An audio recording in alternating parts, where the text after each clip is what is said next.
Hey YouTube community, Datsun lovers, this is another video for the Deep Purple 280Z. Not a whole lot has changed so far this year, but as a whole overall it's coming together. Let's take a look. So there's the car. Right away you'll notice louvered hood vents, louvered fender vents.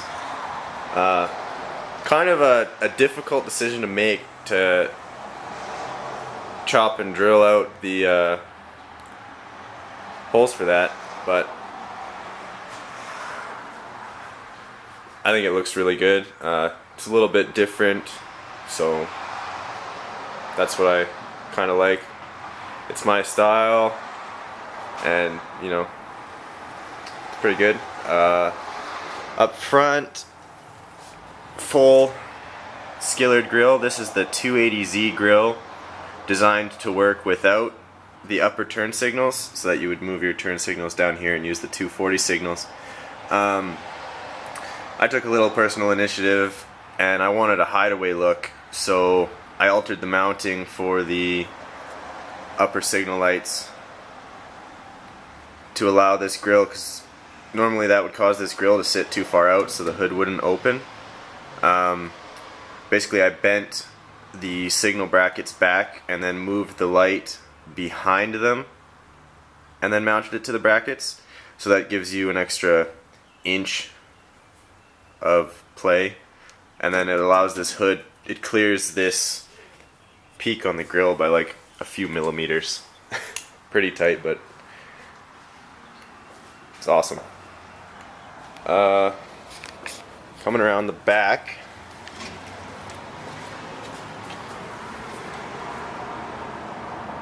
dead ass.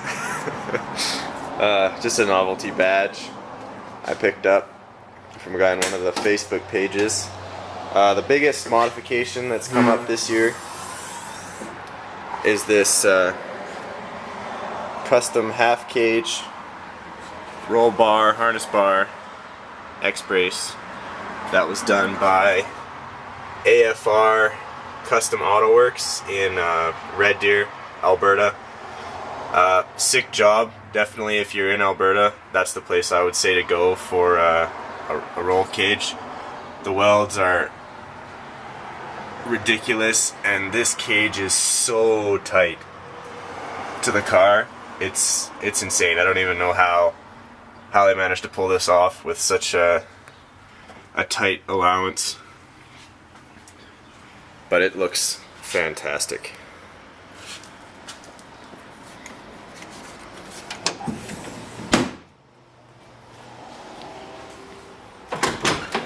Pop into the cab. AEM air fuel, so I can kind of monitor, make sure it's not running too rich or lean. Being carbureted, it's kind of floppy back and forth. It's not a nice even reading all the time, but it gives you a better idea anyways. Just another look at my Corbeau seats, crow harnesses in purple, of course. Look at the cage, like that is almost right against the roof, but just not quite. It's crazy what they did with that cage, and I couldn't be happier with it. Really stiffened the car up, take corners like nobody's business.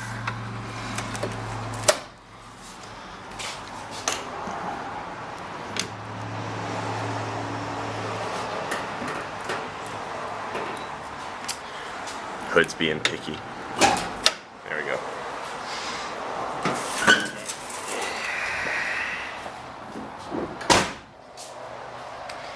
Under hood, nothing's changed. Still just the 3.1 stroker.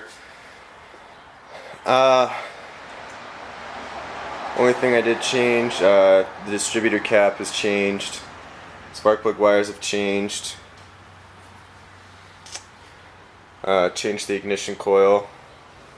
Starts up, runs a lot smoother with those ignition upgrades and changes. Got the car dynoed and tuned in at Speed Tech here in Edmonton.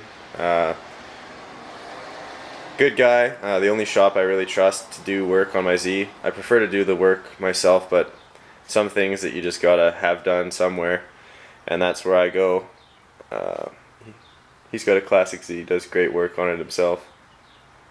So dynoed.